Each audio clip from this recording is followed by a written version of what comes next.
Welcome back! You've made it to our very last lesson, and in case you're afraid to move forward on your own, I've created this lesson to help you know what you need to do to create lasting success or be successful all on your own. But before we move on, let's just look at a quick recap of the course. You learned how to throw out the diets and the food rules to find a balance with your food. You learned to listen to your body and follow hunger and satisfaction cues. We talked about dealing with your emotions in the non-food way to find a balance of dealing with versus distracting. You learned to find ways to practice self-compassion and self-respect to find a good balance for you. You also learned how to make exercise a gift and not a chore, finding that balance between long-term and short-term goals. We talked about setting up healthy and successful habit loops, also finding a balance of goal-reaching and self-care activities. You learned to set simple, small, and realistic goals, and ultimately picture your healthy lifestyle in detail and what you want it to look like. That's a lot of information we've learned over just a few short lessons. In fact, I recommend going back and working on each lesson according to how difficult or easy it is for you. If you found one lesson to be a struggle, go back and practice it.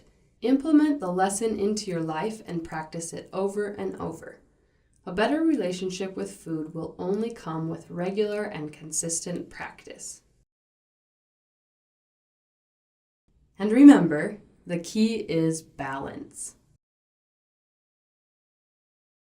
A balanced lifestyle that follows simple guidelines, consistent habits, and regular revisions will give you the freedom to achieve the goals you want.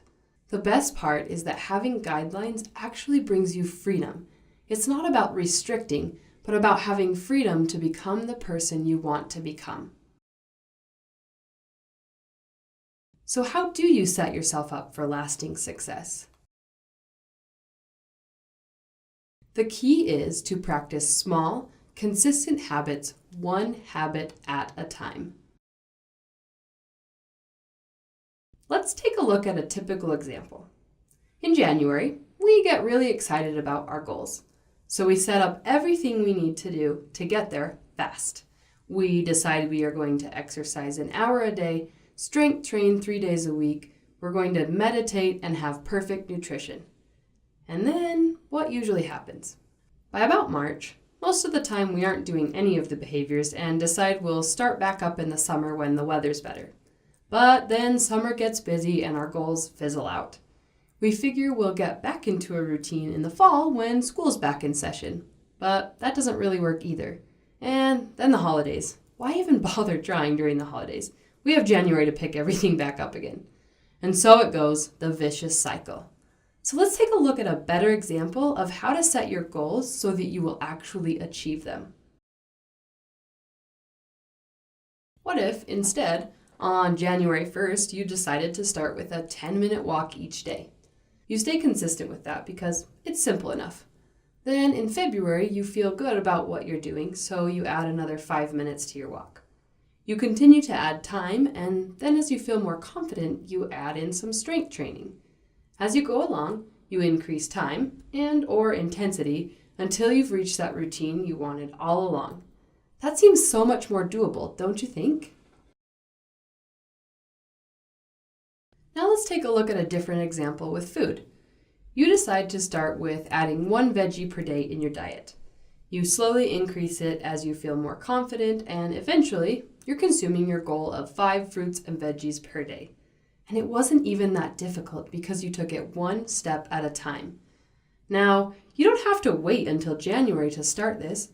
Try picking something small today to start. Maybe it's a 10-minute walk or an extra glass of water. The key is to be consistent. You need to make the goal simple enough that you can stick to it. When you are ready, make it a little more challenging. It's as simple as that. So how do we do it? Well, write your goals and work backwards to the first, most simple step. Then work up from there. It truly is as simple as that. If you want to be able to run a 5K, your literal first step is to take a few steps. meaning going on walks regularly. And then you start to run. And before you know it, you'll be ready for that race. The key is to not try to overhaul your life overnight. Instead, just focus on making one small change at a time. Over time, those small changes will lead to big transformation. Don't give up. Just know that it will take some time, but it will pay off in the long run.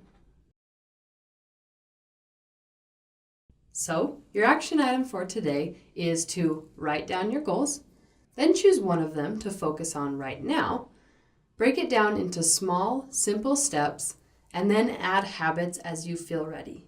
You can do this with movement, nutrition, or anything else. Be patient with yourself and consistent, and great things will happen.